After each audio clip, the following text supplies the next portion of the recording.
परखना मत, परखने में कोई अपना नहीं रहता, किसी भी आईने में देर तक चेहरा नहीं रहता, और बड़े लोगों से मिलने में जरा सा फासला रखना, बड़े लोगों से मिलने में जरा सा फासला रखना, जहां दरिया समंदर में मिला दरिया नहीं रहता, जहां दरिया समंदर में मिला दरिया नहीं रहता। नमस्कार, मैं हूं शिव पांडे। किसी शायर की ये पंक्तियां हैं जो सत्ता और राजनीति पर भी बखूबी लागू होती हैं। अगर कोई व्यक्ति आज आपसे बड़े प्यार से बात कर रहा है, आज कोई व्यक्ति आपसे सहयोग की भावना से बात कर रहा है, आज कोई व्यक्ति आपसे कह रहा है कि हमें आगे बढ़ा दीजिए, हम आपके होके रह जाएंगे, लेकिन ध्यान रखने वाली बात यह है कि जब वो व्यक्ति सत्ता में आएगा, जब वो व्यक्ति अपने शक्ति में आएगा, पावर में आएगा, तो वो व्यक्ति आपका रह जाएगा, वो व्यक्ति आपका रहेगा या व्यक्ति आपके लिए काम करेगा, आपका होगा वो, इसकी कोई गारंटी नहीं है। इस समय एक चर्चा है, और चर्चा है एक ऐसे व्यक्ति की जो कि सनातन के लिए काम करने वाला है, सनातन के लिए बोलने वाला है। नाम होता है गौतम खट्टर। दरअसल गौतम खट्टर ने 18 अप्रैल को गोवा में एक भाषण दिया था, और उस भाषण में गौतम खट्टर ने सेंट फ्रांसिस जेवियर, कोई एक 16वीं सदी के ईसाई पादरी थे, उन पर उन्होंने टिप्पणी कर दी। और टिप्पणी उन्होंने ऐसी करी कि उस पर जो भी ईसाई समुदाय था वहां का, वो काफी ज्यादा नाराज हुआ और उसने जाके FIR करवाई। इस टिप्पणी करने की वजह से, जिसमें उन्होंने कहा था कि सेंट फ्रांसिस जेवियर थे, उन्होंने लोगों के जबरन धर्म परिवर्तन करवाए। शायद उन्होंने कुछ ऐसी बातें भी कर दी थी जिसमें उन्होंने उनको क्रूर बता दिया था और बर्बर बता दिया था, बर्बर शासक के तौर पर दिखा दिया था। गौतम खट्टर ने उनके विषय में ये बातें बोली थी। लेकिन अब यहां पर प्रश्न ये है कि क्या गौतम खट्टर ने ही ऐसी बातें बोली हैं, और सिर्फ इतनी बातें बोलने की वजह से उनको जेल में डाला जाना उचित है, या भारत में अभिव्यक्ति की आजादी के नाम पर, बोलने की आजादी के नाम पर हर रोज ना जाने कितने ऐसे मामले आते हैं, सामने आते हैं, ऐसे ना जाने कितने बार वीडियोस वायरल होते हैं जिसमें कि अभिव्यक्ति की आजादी के नाम पर खुलेआम गालियां दी जाती हैं, अभिव्यक्ति की आजादी के नाम पर देवी देवताओं को शब्द कहा जाता है, अभिव्यक्ति की आजादी के नाम पर किसी को कुछ भी कह दिया जाता है।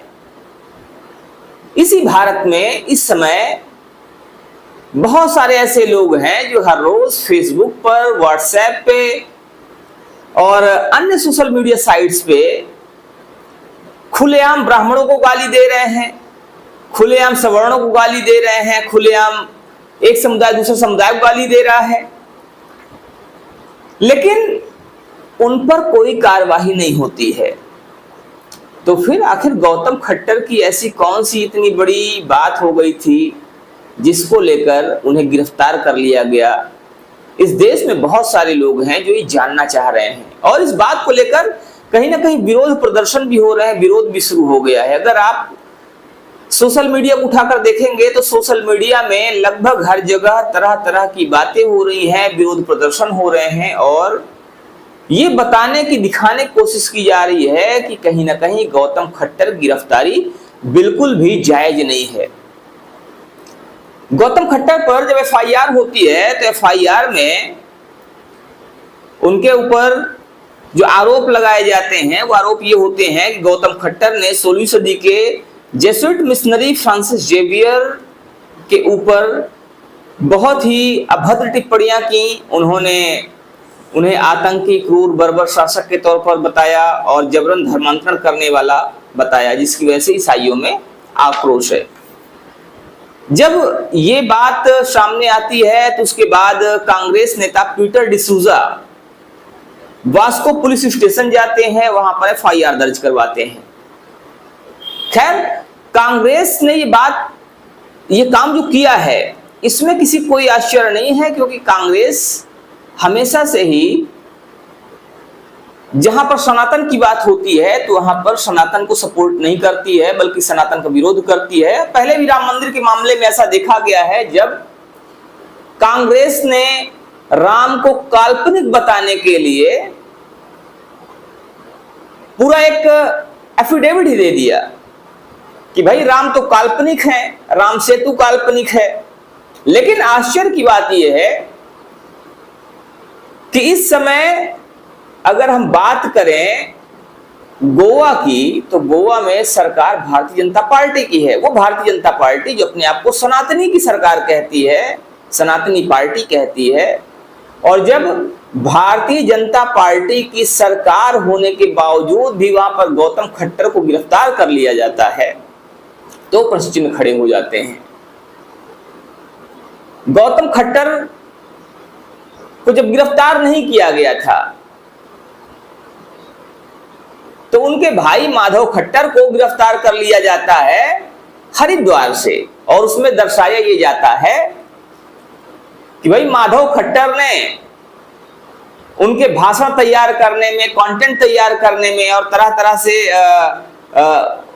उनकी जो भी चीजें हैं उसको वायरल करवाने में उनकी हेल्प करी, जिस वजह से उन्हें गिरफ्तार कर लिया गया। तो कहीं ना कहीं प्रश्न चिन्ह ये खड़ा होता है, प्रश्न ये उठता है कि क्या गौतम खट्टर ने इतनी बड़ी बात बोल दी है, कोई इतना बड़ा गुनाह कर दिया है जिसकी वजह से उन्हें गिरफ्तार कर लिया गया है।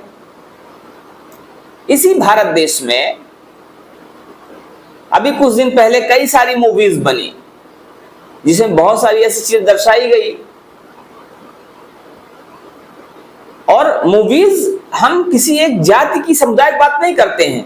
अलग अलग लोगों ने अलग अलग समुदाय को कहीं ना कहीं नीचा दिखाने के लिए, उनके प्रति दुर्भावना फैलाने के लिए मूवीज बनाई। वहां पर तो ऐसा कुछ नहीं हुआ। इसी भारत में घूसखोर पंडित नाम की मूवी बना दी जाती है, लेकिन मूवी बनाने वाले को नहीं पकड़ा गया। तो कहीं ना कहीं सरकार और जो राजनीतिक दल है, शायद वो भी इस बात को ध्यान में रखते हैं कि कहां से हमें फायदा होगा और कहां से नुकसान होगा। लोगों के बीच में चर्चा ये भी है कि सरकार सिर्फ अपनी कुर्सी की चिंता करती है, सिर्फ अपना फायदा देखती है, और जो बातें हैं हिंदुत्व की, जो बातें हैं